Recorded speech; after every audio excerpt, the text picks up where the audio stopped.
Manes, efectivamente. Y finalmente, hace tiempo que teníamos ganas de charlar con él del otro lado. ¿Cómo estás, Facundo? Hola Romina, un placer hablar con vos y bueno, con Javier, con todo tu programa. Muchísimas gracias por estar ahí del otro lado y te estoy pidiendo algo que sé que es difícil, pero que nos trates de explicar cómo se puede sobrellevar esta tremenda angustia durante tanto tiempo sin que tenga un impacto y si efectivamente lo tiene sobre nuestras vidas cotidianas. Yo particularmente no sé cómo hacer, si se animan, digamos, a desnudarse frente a Manes, digo, yo duermo mal, como mal, me automedico, digo, todas las cosas que no hay que hacer para tratar de tranquilizarme y disimular el nivel de angustia y de temor que tengo, por ejemplo, frente a mis hijas. Sí, estamos frente a la crisis de salud más importante de la historia moderna. Es una crisis que no va a ser igual a ninguna otra que tengamos en nuestras vidas. Y es una crisis obviamente de salud, pero también es una crisis educativa, económica, social, humanitaria, ideológica, moral. Y todo eso impacta, Romina, en nuestros comportamientos, pero tanto a nivel individual como a nivel colectivo. Y provoca, como bien describiste vos, estrés crónico, ansiedad, insomnio, angustia. Hay muchos que no cumplen criterios de ansiedad o depresión, pero tampoco están o estamos como antes de la pandemia. Hay una sensación de pérdida. Y una cosa que tenemos que hacer, ya que vos me preguntaste específicamente esto, es saber a qué grupos afecta más. Se ha estudiado por epidemias previas y por datos que tenemos en la Argentina también, varios grupos, incluso el nuestro en la Fundación INECO, que esto impacta a los jóvenes. Los jóvenes adolescentes están afectados porque están modulando sus emociones. Este cambio de contexto los agarra modulando sus emociones. El cerebro termina de desarrollarse después de la segunda década.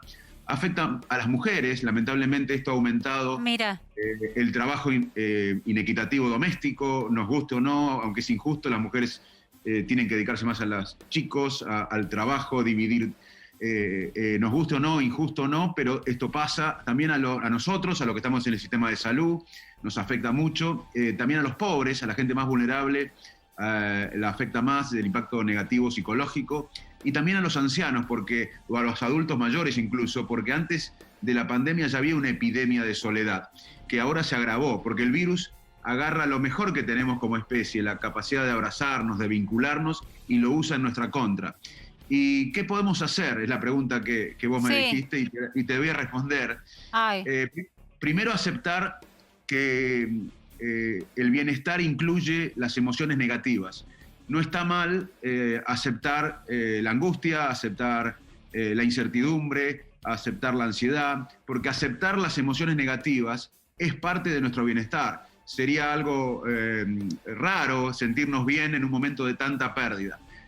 Segundo, conectarnos con nuestros afectos, expresar nuestros afectos por la tecnología, si no podemos abrazarnos, pero conectarnos con la gente que confiamos y que queremos. Tercero, hacer deporte, cualquier cosa, aunque sea caminar 10 minutos a la mañana, 10 minutos al mediodía, 10 minutos a la tarde, tratar de llegar a 50 minutos por día. El deporte, el ejercicio refuerza el pensamiento creativo, es el mejor ansiolítico y antidepresivo natural. También tener cierta perspectiva, esto va a pasar, le vamos a ganar al virus. Vienen momentos de dolor, vivimos momentos de dolor, pero le vamos a ganar. Y también tienen las autoridades, yo te escuchaba tu editorial, que coincido, las autoridades tienen una responsabilidad enorme en cómo nos sentimos además, porque esto es una maratón donde todavía no corrimos gran parte de la maratón, nos falta mucho, y cómo comunican los líderes, las autoridades, los periodistas, nosotros, claro. tiene mucha importancia en cómo nos sentimos. Y termino con esto. Hay que mostrar cierta perspectiva, cierto horizonte, aunque todos aceptemos que ese horizonte puede cambiar. Necesitamos saber que tenemos una luz al final del túnel. También tenemos los líderes, los dirigentes, en vez de pelearse por sus intereses, como bien reflejaste vos, por la política, los líderes tienen que saber que estamos en un momento excepcional donde tienen que hablar con la verdad. Decir no saben si no saben es parte del liderazgo, decir que no saben. También pensar en el bienestar de la población que se está empobreciendo, que se está enfermando, que se está angustiando, en vez de el interés personal de la próxima elección. Es muy importante que la sociedad perciba que los líderes se están ocupando de nosotros y no de su futuro. Y también es muy importante abordar este tema que vos me preguntaste, porque, y termino con esto la respuesta, Sí, dale, lo que vos preguntaste es clave, porque, y me da la oportunidad de hablarlo en un medio masivo, que la salud es el completo estado de bienestar físico, mental y social. Y acá nos concentramos, que está bien, pero no es suficiente, en la salud física. Pero la salud mental es tan importante como la salud física.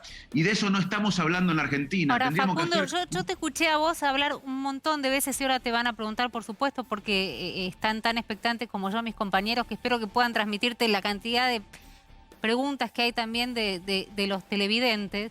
Pero te escuché muchas veces hablar del miedo como una reacción positiva, pero que dura durante un tiempo limitado, ¿no? Vos tenés miedo, entonces reaccionás frente a ese miedo. Ahora, 1 año y medio de miedo, ¿qué cuerpo lo resiste? ¿Qué cabeza la resiste? Muy bien, excelente punto, Romina. Te agradezco este punto, porque el miedo, biológicamente, de todas las emociones, nosotros somos seres emocionales, y de todas las emociones te diría que la más importante es el miedo, porque el miedo lo que hace es avisar que hay un peligro. Viene una persona con un arma donde estoy yo acá, y yo tengo cambios corporales, eso es miedo. Ahora, el miedo anticipatorio es la ansiedad. Yo puedo tener miedo porque imagino que va a venir alguien con un arma a donde estoy yo. Y el miedo nunca, por eso es muy importante lo que preguntaste, porque el miedo nunca puede ser la guía hacia el futuro. Porque el miedo nos paraliza, el miedo nos pone a la defensiva. El miedo está bien para detectar el peligro, pero no podemos convivir lo que falta con miedo, porque realmente falta mucho, todavía falta, yo te diría que mucho tiempo, largos meses, y el miedo nunca puede ser la guía. Entonces yo te diría que para concluir la respuesta, mi consejo sería, vamos a convivir con el virus, menos miedo y más cuidado, más responsabilidad, más cuidado y menos miedo. No podemos vivir tanto tiempo con miedo porque nos va a afectar nuestra salud mental y nuestra salud física. Javi. Sí, ¿cómo estás, Facundo? Hola, Javier. Quería consultarte justamente sobre el tema de la angustia. Más allá de que no se puede vivir con miedo, que no es el mejor remedio para sobrellevar una crisis como esta, que efectivamente no sabemos cuándo va a terminar, ¿cómo se sobrelleva la angustia social, familiar, laboral, personal, donde ya no solamente corren riesgos, digamos, de vida la cronología de la familia, nuestros padres, los mayores, sino que pueden ser nuestros hermanos, nuestros hijos, nuestros amigos, nuestros compañeros de trabajo? ¿Cómo sobrellevar toda esa carga? ¿Qué se puede hacer para justamente que eso no pese tanto? Mira, justamente creo que debemos hacer todo lo contrario a lo que estamos haciendo en la Argentina. En la Argentina no estamos peleando por todo. Cada tema lo usamos como una lucha ideológica. Tenemos dilemas falsos, como tuvimos en su momento de salud versus economía, como tuvimos de cuarentenas versus muertes. Ahora tenemos otro dilema falso que es escuelas abiertas, escuelas cerradas. Me parece que lo que necesitamos entender, que una palabra clave que nos va a permitir superar esto es la empatía. La empatía es la posibilidad de imaginar que el otro tiene creencias diferentes a las nuestras y que quizás haya semillas de verdad en las creencias del otro. Y hay otra empatía que es tan importante o más que la empatía cognitiva que describí recién, que es la empatía emocional, sentir lo que siente el otro. Y me parece que la empatía nos permite sentirnos como un todo. El sálvese quien pueda, que estamos viviendo, de cada tribu, de cada sector, es lo peor que nos puede pasar. La resiliencia, que creo que es otra palabra clave, que es salir más fortalecido, atravesar esto, y salir más fortalecido se logra con empatía, se logra con sentirnos en un mismo barco, sentirnos que tenemos un propósito que excede nuestros intereses. Y es lo opuesto a lo que estoy viendo en la discusión pública argentina. Estoy viendo un grado de tensión, como decía Romina en su editorial, que es como, a mí que soy médico, me hace imaginar que un paciente que es argentina está con médicos que en vez de ayudarlo al paciente o ayudarla a que esté más tranquilo y mejor, le ponen más estrés. A mí me parece que estamos siendo más estresados del drama actual porque la verdad que una pandemia es un drama, como dije, de varias aristas, y a veces siento que los médicos, en vez de dar más calma y tranquilidad, nos estresan más.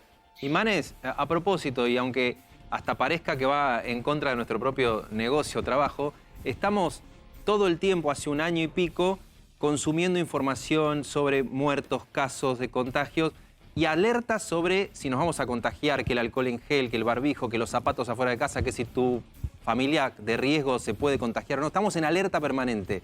La pregunta concreta es, ¿por algún minuto se puede apagar el cerebro? ¿Se puede descansar? ¿Se puede hacer algo para, sin correr riesgo, es decir, 2 segundos de tratar de estar apagado el cerebro?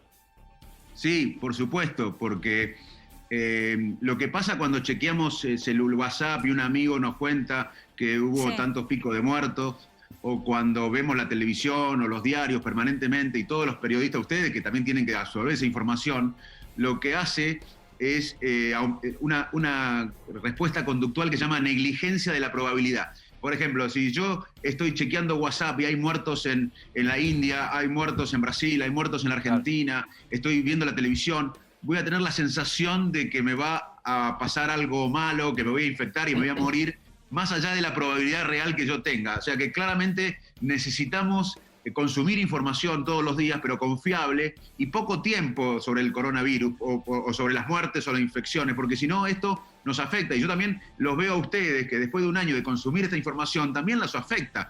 Entonces cuídense, tenemos que cuidarnos todos porque esto es largo y el cerebro tiene que descansar. Cuando el cerebro no hace nada, trabaja mucho, surge la creatividad, pero tenemos que cuidarnos, hay que hacer lo que llamamos psicoeducación. Deberíamos explicar a la sociedad las herramientas que tenemos desde la ciencia hoy para sobrellevar esto. Vamos a salir, inclusive yo creo que podemos salir mejores, también podemos salir peores. Si uno estudia las pandemias, hubo pandemias, por ejemplo, una pandemia durísima en Europa dio lugar al Renacimiento, salió algo bueno, pero también la peste bubónica dio lugar a una matanza indiscriminada de catalanes, de clérigos, de mendigos, a comunidades erradicadas.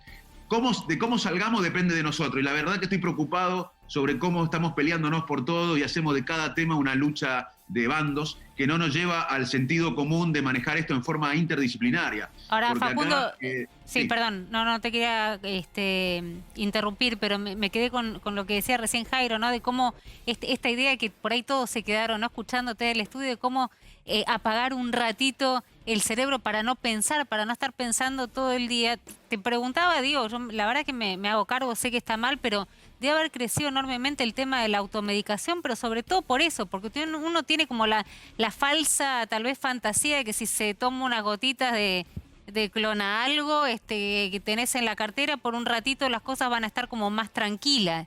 Y no es esa la idea, ¿no? Claramente. Yo creo que si vamos a averiguar hoy el consumo de ansiolíticos, va a haber crecido de manera exponencial. Sí, lo que tenemos que saber es que la manera en que pensamos determina la manera que sentimos. Entonces, y podemos cambiar la manera que nos sentimos cambiando la manera que pensamos. Y hoy es posible hacer eso y debemos hacerlo, porque si estamos todo el día viviendo absorbidos por la información que estamos viviendo, la verdad que vamos a tener, o ya estamos teniendo, ya estamos viendo, y vamos a tener un impacto mental que inclusive nos va a afectar como personas a nivel individual, pero también como sociedad. Una sociedad no se va a poder recuperar si hay una gran cantidad de personas estresadas, angustiadas, ansiosas. Así que quiero remarcar que la salud mental es un tema central en la salud, es equivalente a la salud física y a la salud social, y debemos hablar de esto. El debate público debería estar más orientado en traer más calma. En Pero momentos todos tener debemos calma. estar afectados. Digo, no debe haber, ¿no?, gente que está padeciendo más que otra. Sí, intuyo que en distintos grados, pero todos debemos estar afectados en algún grado en esto que vos llamás, ¿no?, la salud mental. Sí, por supuesto. Todos tenemos una sensación de pérdida. Más allá de los grupos vulnerables que mencioné en el impacto negativo, y más allá de la gente que tiene un diagnóstico de ansiedad o que desarrolló un diagnóstico de depresión, aunque no tengamos un diagnóstico de ansiedad o de depresión, no estamos como antes de la pandemia. Todos tenemos una sensación de dolor, de pérdida, pero repito, la mejor manera es haciendo todo lo contrario de lo que hacemos, es sentirnos parte de un sueño colectivo, de una lucha colectiva, de un todo. Por eso tenemos que dejar de pelearnos un poco, porque además de que va a impactar en el manejo de la pandemia, donde se requiere tranquilidad, donde se requiere multidisciplina, donde se requiere no tanto una lucha ideológica, sino más pensamiento crítico.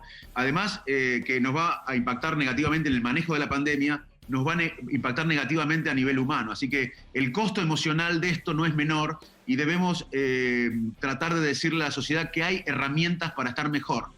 Un aspecto importante, además de lo que hablamos de descansar, de hacer ejercicio, de aceptar las emociones negativas, otro aspecto importante es tener rutinas. Las rutinas, levantarse a la misma hora, almorzar a la misma hora, comer a la misma hora, hacer gimnasia, nos da cierta seguridad. Control, que algo controlamos.